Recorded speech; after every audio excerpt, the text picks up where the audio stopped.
Assalamualaikum warahmatullahi wabarakatuh dan salam sejahtera. Okey, kita sambung soalan seterusnya. Okey, kita sambung daripada soalan ramalan lah yang tadi sudah kita bincang. Jadi kita tengok soalan seterusnya, macam mana mau selesaikan soalan ini. Ini adalah soalan kamu dalam tingkatan 2 dan tingkatan 3. Okey, jadi macam mana nak selesaikan soalan ini? Soalan ini kita baca dulu.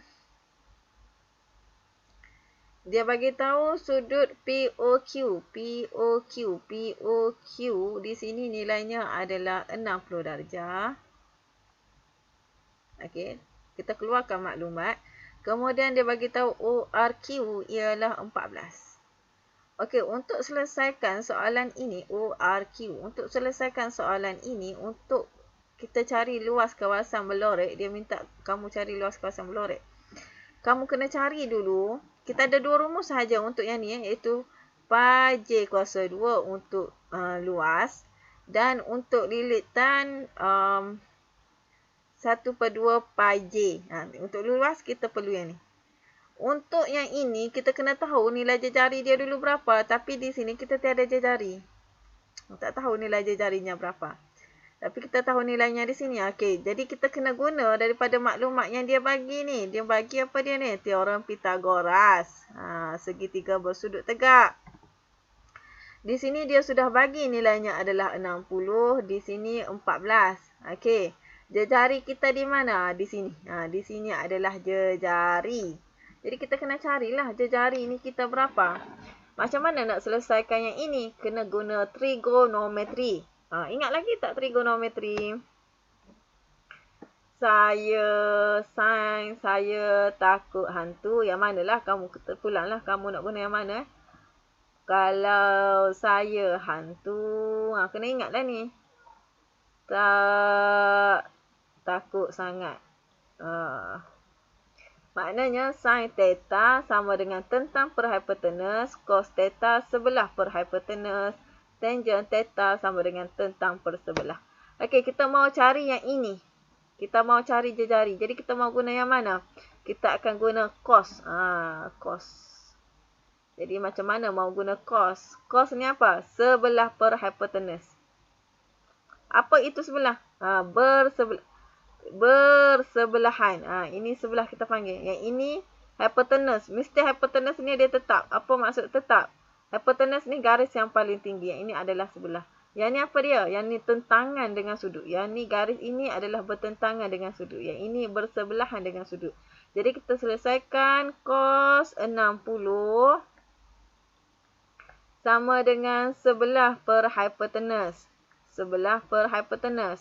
Jadi cos 60 sama dengan sebelah kita berapa? Sebelah kita adalah J.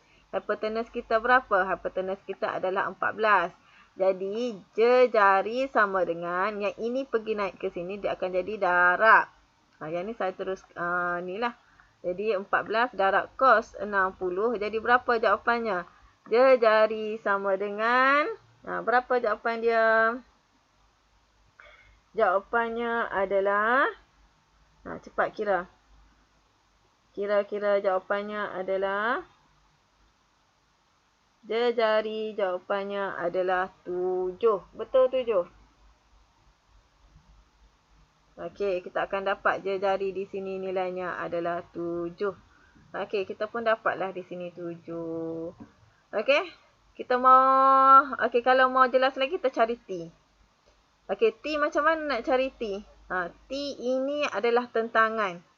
Jadi macam mana nak guna? Nak guna apa? Kamu guna sin pun boleh.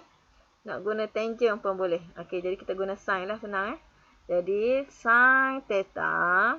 Theta kita 60 darjah. Sama dengan tentang per hipotenus. Tentang T per hipotenus. Jadi sin 60. Bertentangan kita tak tahu. Hipotenus kita tahu 14. Jadi T sama dengan, yang ni bahagi pindah, dia akan jadi darab di atas lah. 14 sin 60. Okey, kamu akan dapat garis tentangan dengan dia berapa? Kita pun dapatlah di sini. Jawapannya adalah 12.12. 12. 12.12. Okey. Jadi kita boleh selesaikanlah. Kita boleh selesaikan sudah luas kawasan Belorek. Pertama kita cari luas kawasan ini dahulu. Luas kawasan yang ini dahulu. Okey. Di sini 60. Jadi baki lagi berapa? Baki lagi di sini adalah 360 darjah. Yes, luas kita tahu rumus kita adalah pi j kuasa 2. Untuk apa dia? Untuk satu bulatan yang penuh. Tetapi yang ini bukan bulatan yang penuh, hanya sebahagian. Kalau hanya sebahagian, kita kena tengok berapa bahagian dia. 300 per 360 darab dengan pi j kuasa 2. Jadi macam mana nak cari? 300 per dengan 360 darab dengan pi. Pi sama dengan apa? 22 per 7. Jarinya berapa? Jarinya sudah kita tadi 7 kuasa 2. Okey, tekanlah kalkulator, dapat jawapan untuk yang pertama. Okey, seterusnya kita tengok untuk jawapan yang kedua. Jawapan yang pertama ni kamu akan dapat jawapannya adalah 128 1/3 lah. 0.33 pun boleh. Dalam pecahan pun boleh. Okey. Bentuk yang ketiga ini kita ada bentuk segitiga. Bentuk yang besar. Ingat macam mana nak cari kawasan Belorek? Mesti yang besar tolak yang kecil. Yang kecil tu apa? Yang kecil ini saiz dia ni. Nak cari kawasan Belorek yang besar tolak yang kecil. Dapatlah kawasan Belorek yang ini sahaja. Macam mana besar tolak kecil? Besar ni bentuk apa? Besar ni adalah bentuk segitiga. Macam mana nak cari bentuk segitiga? 1/2 luas segitiga. Panjang dia berapa? Panjang dia di sini. 12.12. Darab dengan dia punya lebar. Lebar dia berapa? 7. Okey, dapatlah yang pertama. Tolak yang kecil. Yang kecil ni. Yang sebahagian daripada bulatan tadi. Kita mesti lagi guna rumus bulatan tetapi hanya sebahagian. Berapa? 60 per 30 tolak dengan, darab dengan 22 per 7. Dia cari berapa tadi? 7 kuasa 2. Jadi kita akan dapatlah kawasan Beloreknya adalah 42.42 tolak dengan 25 per... yang ni jawapan dia adalah 42.42. Yang ni jawapan dia adalah 25.23. Okey, jadi kawasan Belorek. Okey, soalan minta kawasan Belorek, betul tak? Jadi kawasan Belorek, kamu kena tambahlah. Yang ini tambah dengan yang ini. Tambah.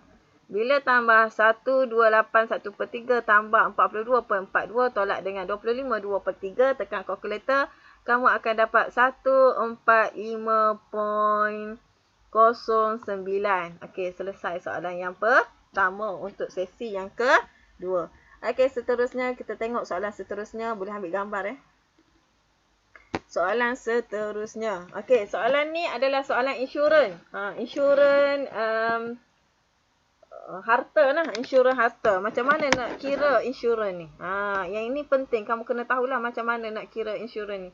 Okey, dia kata Encik Jeffrey menginsurkan sebuah rumah miliknya yang dianggarkan bernilai. Okey, rumah dia bernilai 300,000.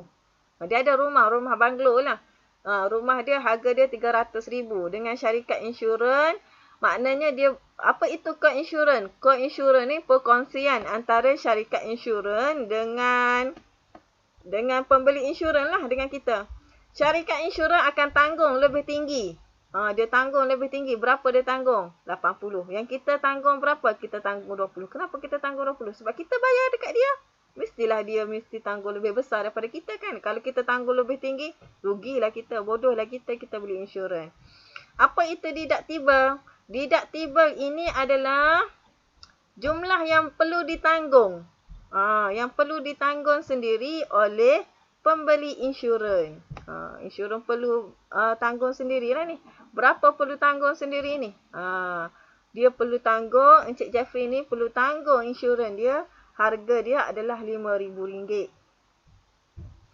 Kemudian Encik Jeffrey pun mahu membeli. Dia bersetuju untuk membeli perlindungan dengan jumlah, harga rumah dia RM300,000 tapi dia beli insurans rumah dia dengan harga RM220,000 sahaja.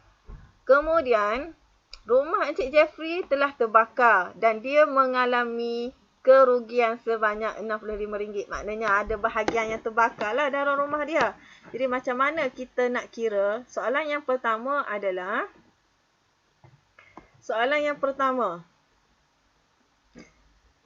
hitung jumlah insurans yang boleh dituntut oleh Encik Jeffrey. Okey, yang pertama kita kena take note. Harga rumah dia adalah RM300,000. Okey. Jadi kita perlu kira harga insurans yang perlu dia beli. Harga patutlah.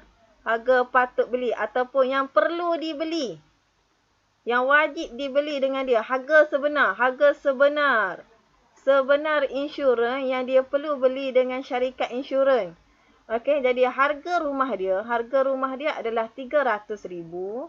RM300,000 ini dia perlu beli yang insurans cover ni lah. Insurans cover hanyalah 80% ataupun 8/100. Jumlah sebenar yang dia perlu beli adalah RM240,000. Ini yang sebenar. Ini yang patut beli. Tetapi yang dia beli berapa? Encik Jeffrey beli berapa? Dia beli harga hanya dengan harga RM220,000. Sama tak? Tak sama. Kurang harga dia. Dia sebenarnya dia perlu beli harga insurans RM240.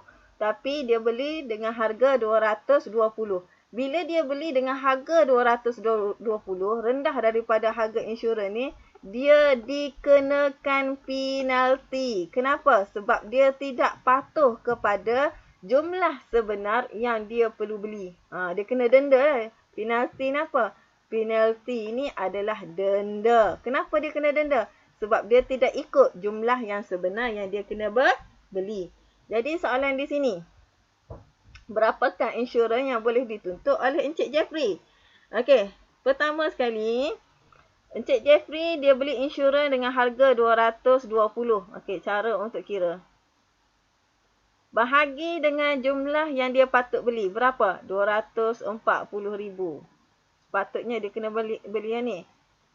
Jadi, kita ambil lah yang dia beli, bahagi dengan yang sebenar dia beli. Darab dengan ni, jumlah kerugian dia ni. Berapa jumlah kerugian dia? RM65,000. Jadi, jawapannya adalah RM59,583.33. Ini je lah yang dia perlu, yang dia boleh claim. Tetapi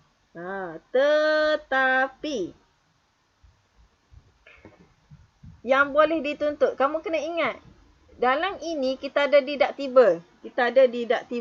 Jumlah yang ini perlu ditolak dengan deductible. Apa itu deductible? Deductible ini adalah yang perlu ditanggung oleh Encik Jeffrey. Maknanya, ni jumlah tuntutan perlu ditolak dengan deductible.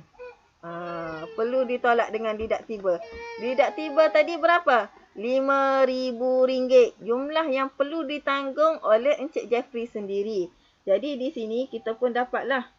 Jawapan dia adalah RM54,583.33. Ini sahaja yang boleh dituntut oleh Encik Jeffrey. Ingat, dia perlu tolak dengan deductible, yang perlu ditanggung kerugian sendiri sebanyak RM5,000. Barulah dapat yang jumlah sebenar yang dia boleh boleh dituntut. Pampasan lah. Okey. Sekarang, soalan yang kedua. Hitung penalti. Kenapa kita kena hitung penalti? Sebab Encik Jeffrey tidak ikut nilai sebenar yang dia kena ambil. Yang sebenar dia kena ambil adalah RM240,000. Tapi dia hanya beli insurans dengan harga RM220,000. Jadi, berapakah penalti ataupun denda yang perlu ditanggung oleh Encik Jeffrey? Senang sahaja. Jadi cara dia, kerugian dia adalah 65,000. Kerugian dia adalah 65,000. Tolak sajalah. Tolak sahaja dengan yang ini. Yang bukan tolak dengan deductible, tolak dengan yang ini, yang selepas nilai sebenar dia ni. Tolak dengan 59,500. Kenapa ada nokta? RM59,583.33. Okey, sebelum ditolak dengan deductible, kita akan dapat dia punya penalty ataupun kekurangan lah, ataupun denda dia. Dia berkurang lah, dia punya claim dia sebanyak RM55,416.67. Itu maksud dia. Yang ni tolong take note lah. Biasanya soalan keluar insurans kesihatan, penyakit. Yang ni adalah insurans harta. Kamu kena ingat, harta ni dia kena ada penalti apabila dia tidak beli insurans dengan harga yang sebenar lah, harga yang sepatutnya. Yang ni kena ingat elok-elok. Okey, seterusnya. Soalan seterusnya. Okey, soalan 10. Okey, soalan 10 ini dia suruh kamu selesaikan dengan menggunakan kaedah. Okey, soalan di sini nombor 10 ni. Soalan ni dia kata selesaikan dengan menggunakan kaedah metrik. Okey, kaedah metrik senang saja, don't worry. Jangan kamu risau. Okey, kita tengok soalan dia kata. Nampak macam susah kan soalan ni, tapi sebenarnya senang saja. Pasukan super muncul sebagai juara dalam pertandingan itu. Okey, super. Ini super ni. Ini Superman. Ini apa? Ini perdana. Okey. Pasukan super muncul sebagai juara setelah mengumpulkan 10 mata lebih daripada perdana yang hanya mengumpul sebanyak 92. Dia kata perdana dia kumpul sebanyak 92.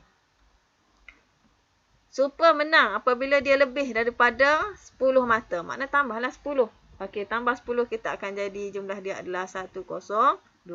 Jadi kita selesaikan dalam bentuk kaedah metrik. Sebelum bentuk kaedah metrik kita kena bentukkan dahulu dalam bentuk apa dia? Persamaan linear dulu. Okey, sama juga.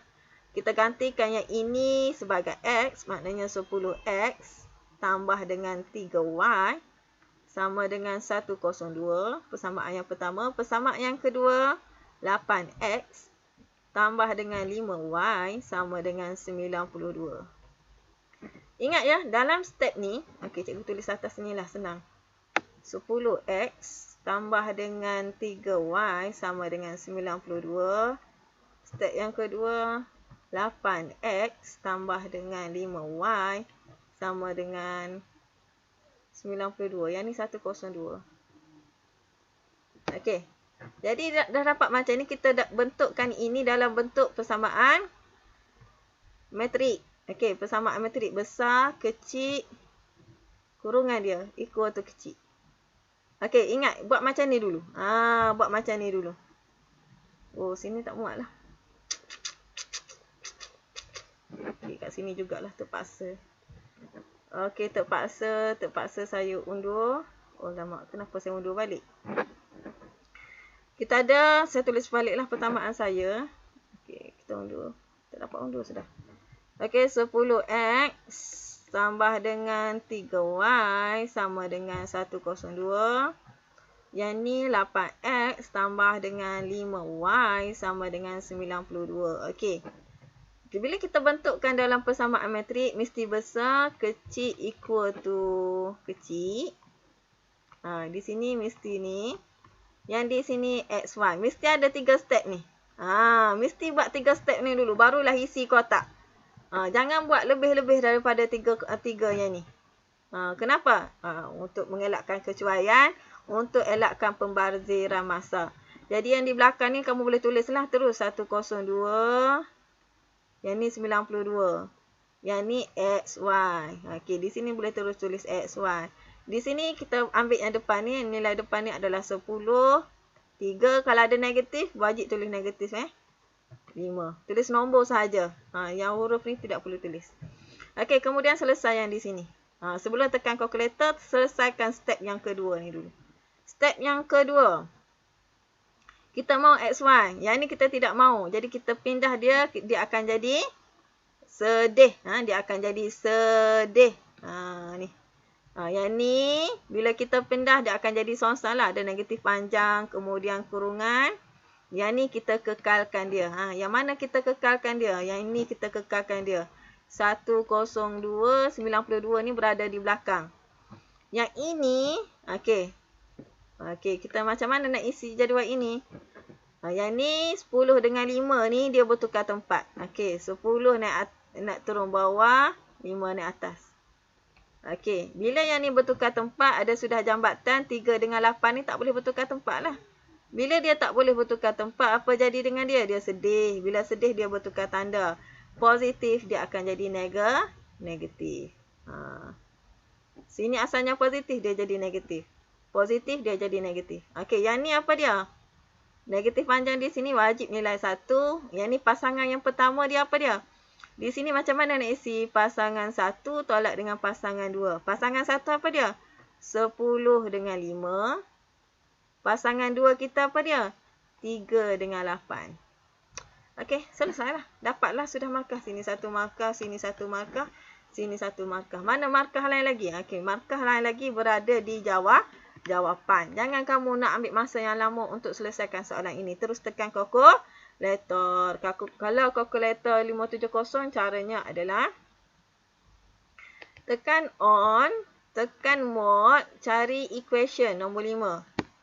Kemudian, okey, tengok, ambil nombor 1. Nombor 1, kita ada 3 ni kan? Kita ada 3 ni kan? Ni A, B dan C sama dengan C. Ni. Jadi kita ambil nombor 1. Okey, dia akan keluar macam ni. Kita masukkan nombor saja. Yang di atas ni. Yang di atas ni apa dia? 10, 3 dan 102. Baris kedua 8, 5, kemudian 92. Okey, kita pun dapatlah jawapan dia adalah 9 dan 4. Teruslah tulis jawapan. 9 dan 4. Betulkah jawapan dia 9 dan 4? Cuba kamu tekan kalkulator kamu. Yes, jawapan dia adalah 9 dan 4. Terus saya tulis sini 9x 9y4. Terus dapat markah penuh. Okey, kalau kalkulator 570 plus 570 ms, macam mana mau tekan? Tekan on, cari mode, sama juga cari EQN. Bila tekan EQN, kamu akan dapat unknown. Apa maksud unknown? Tak tahu. Kita tak tahu nilai x dan y. Berapa tak tahu? 2. X dan y. 2 lah. Kita tekan 2. Dia pun keluar A1. A1 ni atas lah. 10. B. A1 berapa? 10. B1 berapa? B1 3. C1 berapa? 102. Sama juga. Okey, kemudian A2 8. B2 5. C2 92. C2 92. Dapatlah jawapan dia sama. X9, Y4. Okey, itu saja. Jangan nak lebih-lebih macam ni. Syarat dia mesti susunan sama macam ni. Dia straight je macam ni. Nampak? Yang ni. Nampak straight je. Ni. X, XY, XY, XY. Belakang ni tak ada tanda, tak ada apa ni, tak ada kurungan. Dia terus XY, X sama dengan berapa, Y berapa. Ini dia. Okey, selesai soalan metrik. Kita tengok soalan seterusnya. Soalan seterusnya adalah soalan ketaksamaan. Soalan kebarangkalian. Okey, soalan kebarangkalian ni tolong tengok elok-elok. Soalan ni dia kata ada roda berputar dan dua kotak. Kotak apa? Kotak P dan kotak Q.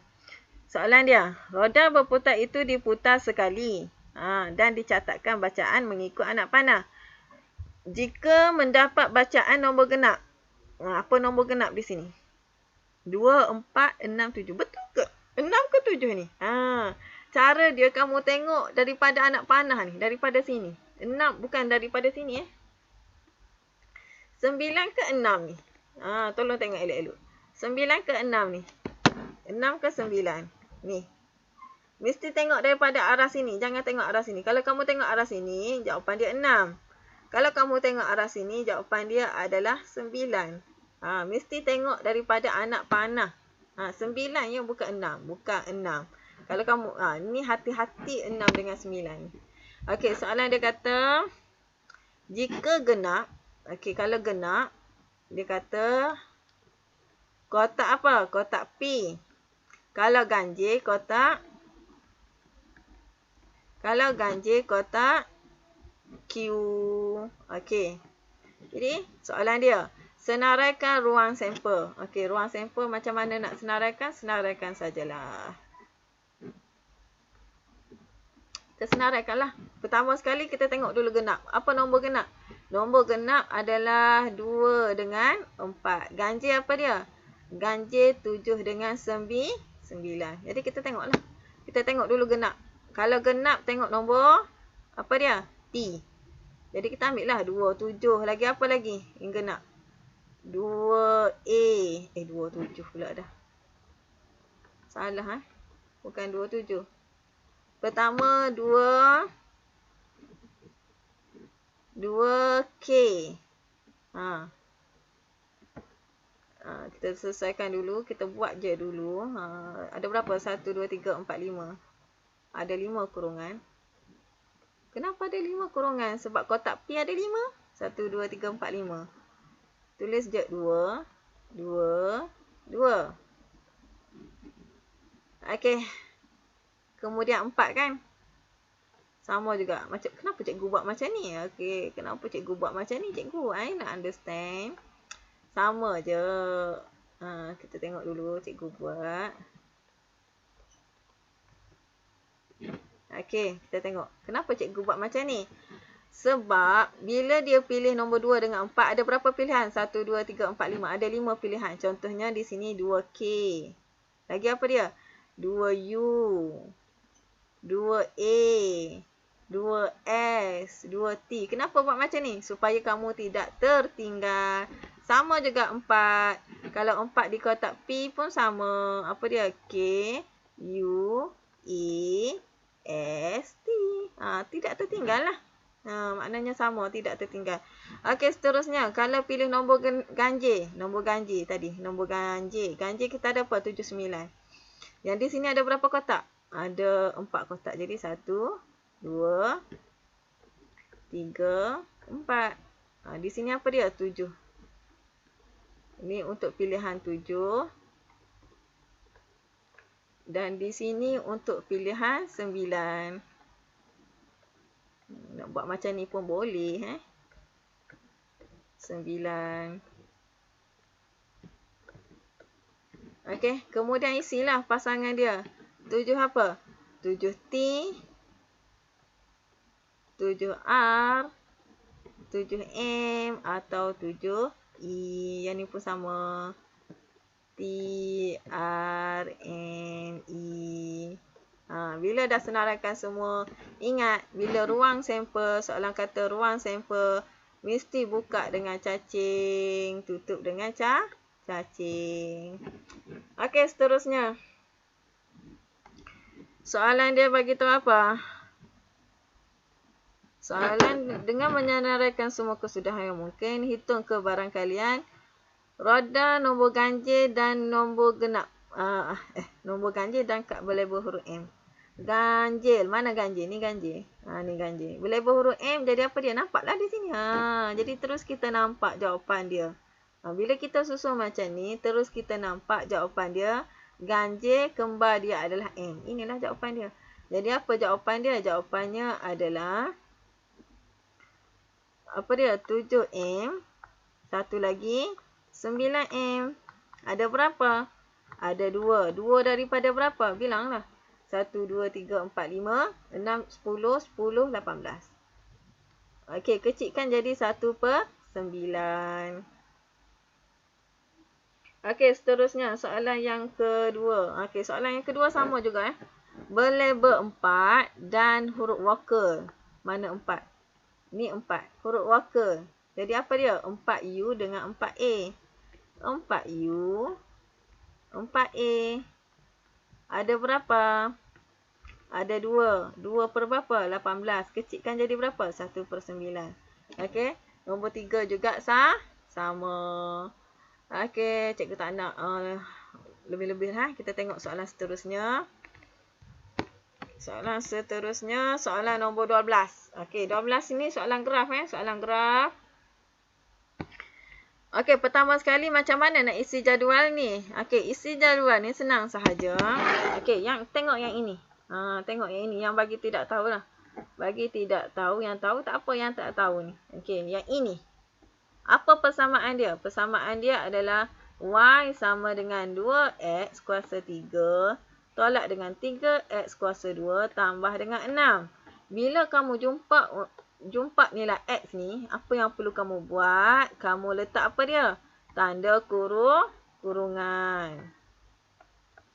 Bila jumpa X, letak tanda kurungan. Jadi kita nak cari nilai Y. Mana tempat kosong ni? Tempat kosong. Dan di sini. Jadi macam mana nak cari nilai? Macam mana nak tekan kalkulator? Senang saja tekan kalkulator. Kita tengok soalan ni. Macam mana kita nak selesaikan dia. Clear dulu kalkulator kamu.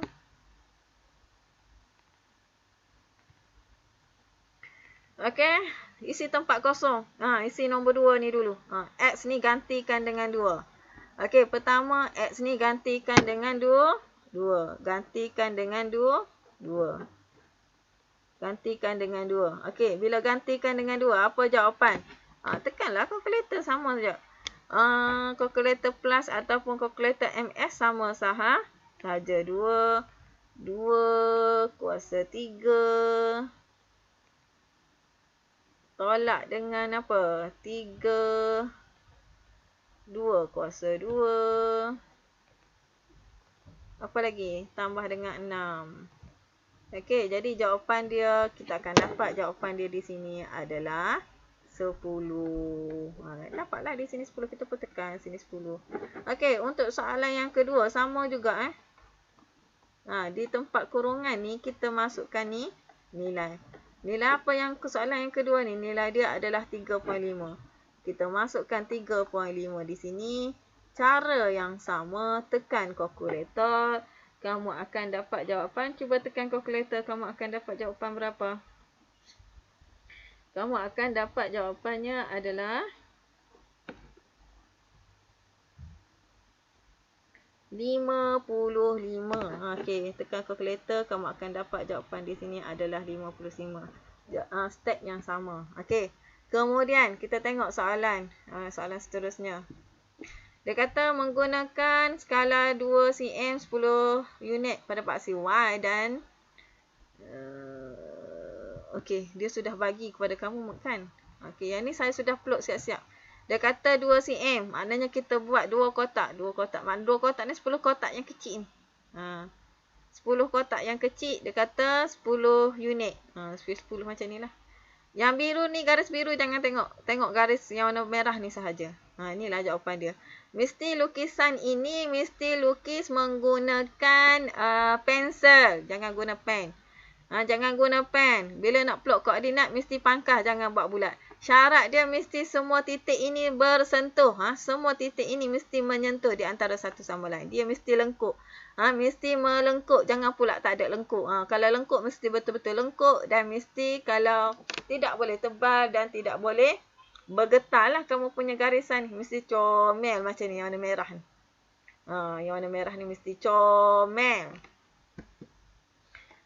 Okey. Yang ni saya rasa tak ada masalah lah. Okey, seterusnya kita tengok soalan nombor 14. Soalan nombor 14. Soalan dia kata lukis plan. Okey, lukis plan gabungan. Okey, plan. Ingat ya, bila dia suruh lukis plan, kawasan ini adalah kawasan daripada atas. Atas sampai bawah. Daripada atas sampai ke bawah. Atas sampai ke bawah. Ini untuk plan. Jadi di atas ni, kita pertama sekali kita lukis dulu yang bawah. Mana kotak yang bawah? Ini kotak yang bawah. Ini layer yang bawah ni. Mana? Ni layer yang bawah ni. Yang bawah ni kita ada dua bahagian. Nampak tak ni? Warna biru yang bawah ni. Macam mana bentuk dia? Memanglah bentuk dia, kalau kita tengok bentuk macam ni. Yes, bentuk dia sengit macam ni. Betul? Oh, sorry. Memanglah bentuk dia sengit macam ni. Macam ni. Kemudian dia begini. Kemudian dia begini. Gini. Kamu janganlah ikut macam dia. Janganlah jadi gila macam dia. Apa yang perlu kamu buat? Kamu kena betulkan dia. Yes, kita tahu ini adalah bentuk segi empat. Jadi kita kasih betul-betul lukis segi empat. Kamu guna pembaris kan? Yang saya ni tak guna pembaris. Mesti lukis bentuk segi empat. Ada dua bentuk macam ni. Mesti menegak macam ni. Bukan macam ni lah yang saya lukis ni tidak guna pembaris. Yang kamu nanti lukis guna pembaris mesti comel-comel. Ada dua bahagian seperti ini. Baru betul. Ini bahagian bawah. Kemudian kita tengok bahagian atas. Adakah sama dengan bahagian bawah? Okey, plan kena ingat. Dia daripada atas sampai bawah. Atas ni macam mana? Atas ni begini. Mana atas? Ini atas. Kenapa tak bergerak? Okey, kita cuba tekan color. Ini bahagian atas ni. Ni. Ada berapa bahagian ni di sini? Yang ini ada dua. Bahagian atas ni. Yang bertindih di sini, kita ada di sini kan. Yang di atas, yang ini ada dua. Ada dua bahagian. Mana dua bahagian tu? Yang ini. Yang ini yang bawah kan. Di sini yang atas dia ada dua bahagian. Yang sama, kemudian dia terbahagi kepada dua. Di sini. Oops. Dia terbahagi kepada dua. Kemudian kita ada ni bahagian atas, ni bahagian bawah biru kan, ni bahagian atas. Sama aje. Okay, tak perlulah nak tulis warna-warni mesti guna pensel. Jangan guna pensel warna-warni pula nak nampak atas bawah. Tidak perlu. Guna pensel sahaja. Okey, kemudian kita tengok yang kawan dia di sebelah ni. Yang ini. Kita tengok yang ini. Yang ini sebenarnya dia sama je. Oh, kenapa ambil? Sebenarnya dia sama sahaja yang ini. Dia sama je atas bawah ni. Yang ini atas dengan bawah ni sama je. Sama. Dia bentuk segi empat. Jadi yang ni tidak terusik lah. Jadi tidak terusik. Jadi bentuk sebenar dia macam mana? Bentuk sebenar dia adalah bentuk seperti ini. Ni. Ni. Oh, dia terkecil macam ni ke?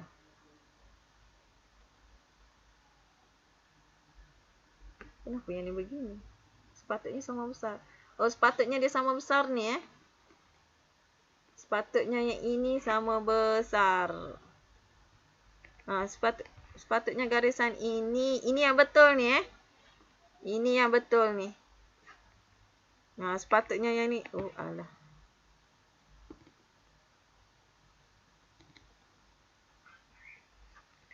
Ni baki yang ni. Yang ni dia tiada ni. Baki. Ikut ukuran. Mesti mengikut ukuran yang betul. Mesti mengikut ukuran yang betul. Ni salah ni. Jangan pula tengok. Yang ni tak boleh. Dia ada double line. Mesti ikut ukuran. Kalau di sini 6 cm, mesti ambil pembaris ukur 6 cm. Kalau di situ 2 cm, mesti ambil pembaris ukur 2 cm. Jangan pula suka-suka hati kamu je nak buat. Okey, seterusnya. Pandangan yang dilihat daripada X. Kita tengok daripada X. Yang depan ni. Pertama sekali lukis dulu yang belakang. Paling belakang. Paling belakang. Mana paling belakang? Ni paling belakang. Mana paling belakang? Alamak. Ini paling belakang. Paling belakang kita ada bentuk segi empat yang rendah dan segi empat yang panjang. Kita lukislah yang ini dulu. Okey, yang paling belakang. Macam mana mau lukis? Lukislah. Mesti guna pembaris. Jangan guna macam saya ni. Alamak. Kita lukis dulu seperti ini. Jangan guna seperti saya. Mesti guna pembaris. Saya tak guna pembaris ni. Okey, yang belakang. Kemudian kita tengok yang depan. Mana paling depan? Dia kata XM sama dengan 2. Mana XM?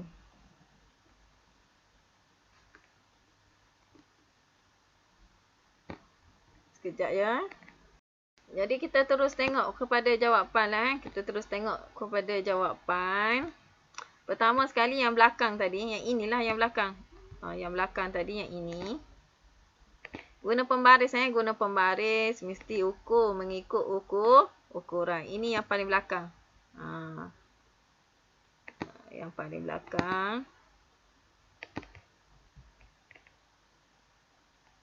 Yang paling belakang tadi. Okey. Kemudian kita tengok yang depan. Yang depan tinggi dia 3. Tinggi dia 3. Yang ini. Okey, mana yang depan tadi?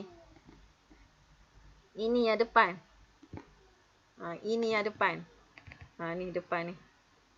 Di sini depan. Di sini 3, di sini 2. Ada 2 lagi di depan ni. Okey. Maksudnya apa? Kita mula kira daripada bawah. Kalau kamu guna pembaris lah, kamu nampak lah. Di sini 3 cm daripada atas, daripada bawah ni. 3 cm. Kemudian petak ni. Petak yang pertama ni. 3 cm. Kemudian petak yang kedua 2 cm. Okey, bila di sini 2 cm, dia tinggi betul tak? Yang belakang ni apa jadi dengan dia? Garis yang belakang ni dia akan jadi tak nampak. Sebab apa? Sebab tinggi dia di depan ni. Garis yang paling belakang ni nilai dia adalah 4 saja. Di sini nilai dia 4. Di sini nilai dia 4. Tinggi dia 4. Di sini 3.